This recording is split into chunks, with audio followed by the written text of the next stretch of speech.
সর্বপ্রথম আমরা পেয়ে যাব কর্মচারী নিয়োগ। এখান থেকে আপনি আপনার প্রতিষ্ঠানের শিক্ষক ছাড়া কর্মকর্তা কর্মচারী যারা আছেন তাদেরকে আপনি এখান থেকে নিয়োগ দিবেন।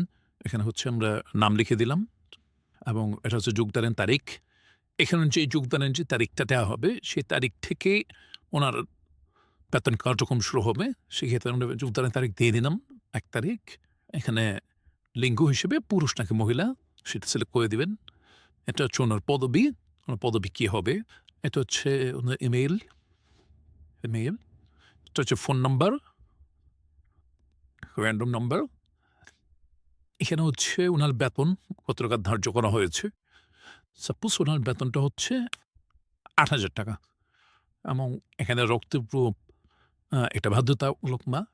এখানে যে ফিল্ডগুলোতে স্টার মার্ক দেওয়া আছে শুধুমাত্র সেই ফিল্ডগুলো হচ্ছে বাধ্যতামূলক। অবশ্যই আপনাকে পূরণ করতে হবে। যে ফিল্ডগুলোতে স্টার মার্ক দেয়া নেই সেগুলো ঐচ্ছিক, অপশনাল। আপনি চাইলে পূরণ করতে পারেন কিংবা খালি রাখতে পারেন। এরকমই রক্তের প্রুফ সেটা হচ্ছে ঐচ্ছিক। আমরা পূরণ করে নিলাম অবস্থায় স্বয়ংক্রিয় নাকি নিষ্ক্রিয়, স্বয়ংক্রিয়। ঠিকানা, বিবরণ ওনার ব্যাপারে যে কোনো বিবরণ লিখে রাখতে পারেন। নোট লিখে রাখলাম। এটা হচ্ছে ছবি। উনার যদি কোনো ছবি থাকে সেক্ষেত্রে ছবিটা আপনি এড করে রাখতে পারবেন। সাপোজ একটা ছবি এড করে নিলাম। এটা হচ্ছে ওনার একটা ছবি। আমরা তৈরি বাটনে ক্লিক করে দেব। ওনার এখানে তৈরি হয়ে যাবেন। দেখেন আব্দুর রহমান তৈরি হয়ে গেছেন। এটা হচ্ছে ওনার বেতন, এটা হচ্ছে ওনার ফোন নম্বর। এখানে অ্যাকশন বাটনে ক্লিক করলে আপনি ওনার প্রোফাইল দেখতে পারবেন। দেখেন ওনার প্রোফাইলটা সম্পূর্ণ দেখতে পারবেন। আমাদের পরবর্তী অপশনটি হচ্ছে কর্মচারী তালিকা।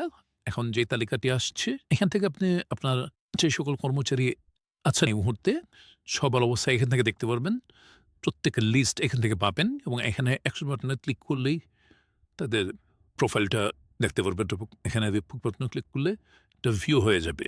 এটা ভিউ হবে এবং এখানে অ্যাকশন বাটন থেকে তাদের বেতনটা বৃদ্ধি করতে পারবেন।